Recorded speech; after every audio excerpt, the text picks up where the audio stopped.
If there is ever one series that fundamentally changed the Pokemon anime in the most drastic way, it's gotta be the Sun and Moon series. Because Sun and Moon didn't just change the Pokemon formula, it replaced it forever. This series just so happens to be the most controversial Pokemon series in the entire 29 years of the anime, mostly due to a large portion of fans not liking the new changes Pokemon introduced to us. Even to this day, people complain about what happened in the Sun and Moon anime. So, what really did happen? How did this series break the Pokemon formula? The first and most immediate response people point to is the art style change. It said, you're not to judge a book by its cover, but when a main character's entire style changes from the past 20 plus years to all of a sudden looking like a gumball character, it's gonna cause some controversy. Ash's sudden art style change created immediate backlash for the series even before the anime came out. When looking at Ash from prior seasons, like the one he just came from XY, he had a noticeably sharper look to him. We even thought Pokemon aged Ash up because of how much older the sharpness changed his look. In the Sun and Moon art style, he's a lot more round and squishy. Some could argue Ash was more cartoony and younger than ever before. Even though Ash has always remained 10, I feel like this is definitely when you can tell the most, which I don't know if that's a good thing or not. The next part that Pokemon changed wasn't a fault on the writing team, but rather the Sun and Moon games themselves, and that is that in Alola, there are no gym leaders. Instead, what Alola offers is island kahunas. In theory, they act very similar to gym leaders, except instead of having 8 gyms, it's only 4, and instead of having to go from city to city to fight each gym leader, it's a single kahuna per island. I would also argue these island kahunas are slightly stronger than gym leaders, and you have to actually do a bit more work in preparation to fight them by taking on the island trial for each of the kahunas. This usually requires Ash fighting a totem Pokemon, which are kinda like pre-Gigantamax Pokemon that are bigger than your average and have more damage and health. I think I'm in the majority that prefer gym leaders over kahunas, yet they weren't that different. However, it did mean Ash fought less trainers in this series, which leads into change number 3.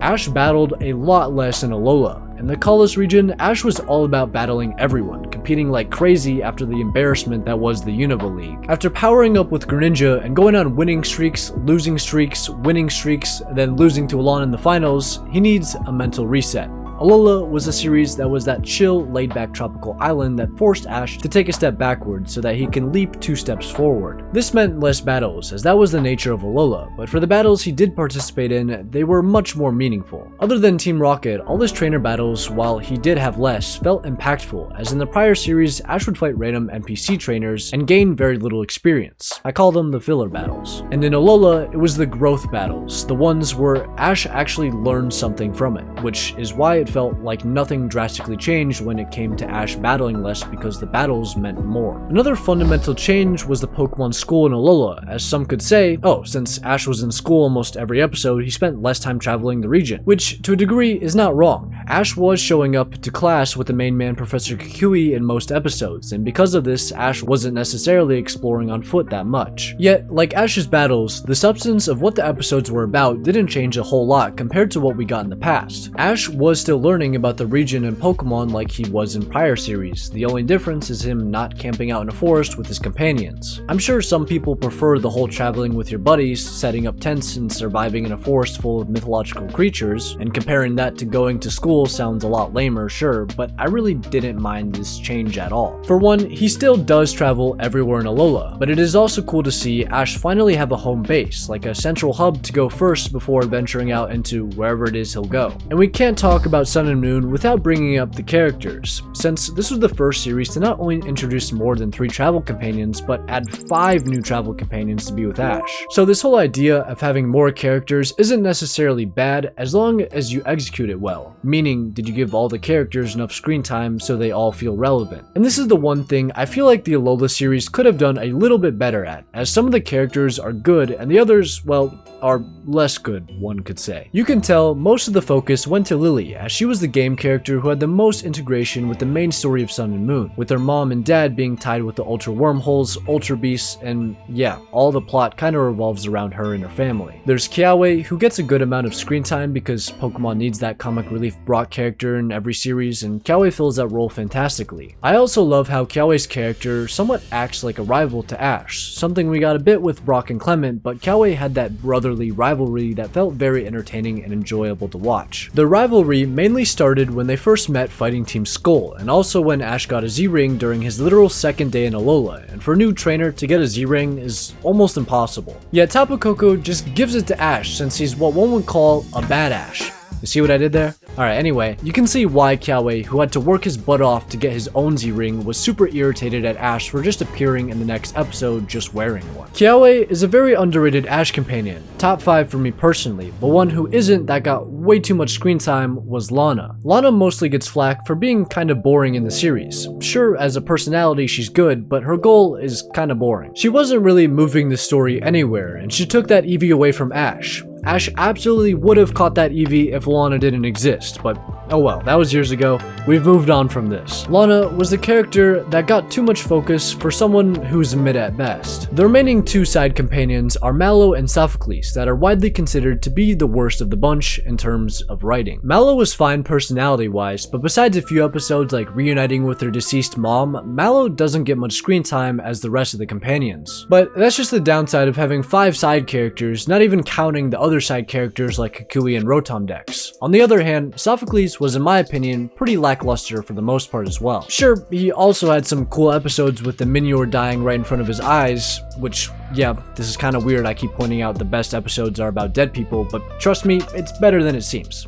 And that just sounds messed up. Anyways, Sophocles also struggles with being the little kid type role, similar to Max or Bonnie, except Sophocles is the most boring out of them all. At least he's not annoying. Sophocles is just kinda there, and that's okay. But I'd be lying if I said these characters couldn't be way better. This was the first and pretty much last Pokemon series to have a bunch of travel companions, minus Pokemon Horizons and the Rising Voltaclers, but that was more adults than kids. Alola was 5 kids plus Ash. Not all the Alola gang had equal screen time, so I would say that was their biggest flaw in terms of writing 5 companions. Although I think it was a good change of pace for Pokemon to add a lot of new characters to sort of make Ash feel like he was part of an actual school community and even a family in a way, the Sun and Moon series really just felt like a nice slice of life for Ash, and that was probably my favorite part about the whole series. I can see why this isn't for everyone though. Some people only want to watch Ash battle 8 gym leaders and go on his league runs. Speaking of league runs, the next big change, which was a big one, is Ash's first ever league victory. For the first time in the entire Pokemon anime, Ash wins his first official Pokemon League, conveniently right after almost winning the Kalos League, which of course rubs salt in the wound of XY fans. But yeah, this was pretty important for the anime, since it marks the moment of Ash being on a countdown to eventually leave the show, as winning a league tournament is a huge step forward to becoming one of the strongest trainers. And after he achieves that, there's not much else for Ash to do story arc wise. Also, people criticize this league for being too easy for Ash compared to leagues like Kalos or Diamond and Pearl, which, to be fair, I agree with you on that. The Alola League was the first of its kind. I mean, Professor Kukui literally built the whole thing while Ash was journeying throughout Alola so he can have a league to participate in. This also means the trainers in Alola are less strong as they lack the experience of competing in actual leagues, which Ash has done many times before. The other criticizable thing is the battle between Ash's Rowlet versus How's Decidueye, where through Rowlet's amazing tactics and skills of using Feather Dance to deceive Decidueye, he somehow manages to defeat his older brother, despite, well, being outclassed for most of the battle. That alone got everyone's feelings mixed about this league run.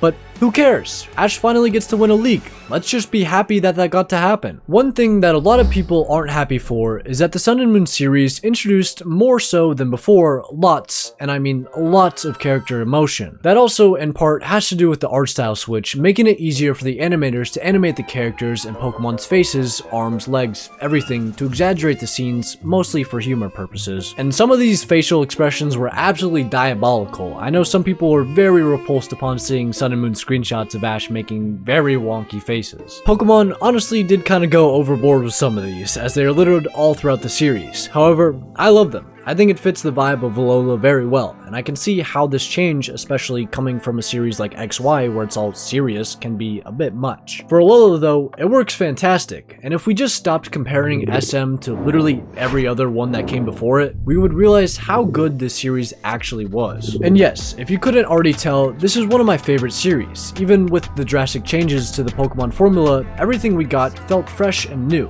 Yeah, Pokemon didn't really need to change their formula, people would still watch watch the anime regardless. However, I see why as an animator this was the preferred direction Pokemon wanted to take their show in. As it is true, when you have a more simplistic round art style, it's, I wouldn't say easier to animate, you still have to individually draw everything, but it's a lot more clear cut and gives the animators more flexibility to make these crazy facial expressions come to life. The Sun and Moon series will always be controversial in the Pokemon anime space, as it widely changed how the Pokemon anime works and looks, for better or worse. If you ask me which one I prefer, SM's direction or the other series prior, I would still choose what we got before, only because I like the sharp details more than I do the rounded ones. Yet at the same time, I'm not gonna disagree with the change Pokemon made for Alola. The reason being, the art style worked best for the slice of life series Alola was, and once the animators made this decision, there was really no going back. Journeys and Horizons followed this pattern, and most likely the next series as well. Yeah, maybe the changes long term aren't something I prefer, however it didn't diminish my love for the series, nor is it that big of a deal where it makes me stop watching either. After all, the anime is meant to promote the games, and I hate to be the one to say this, but we're probably never gonna get a shonen style anime of Pokemon that looks like the XY original series again,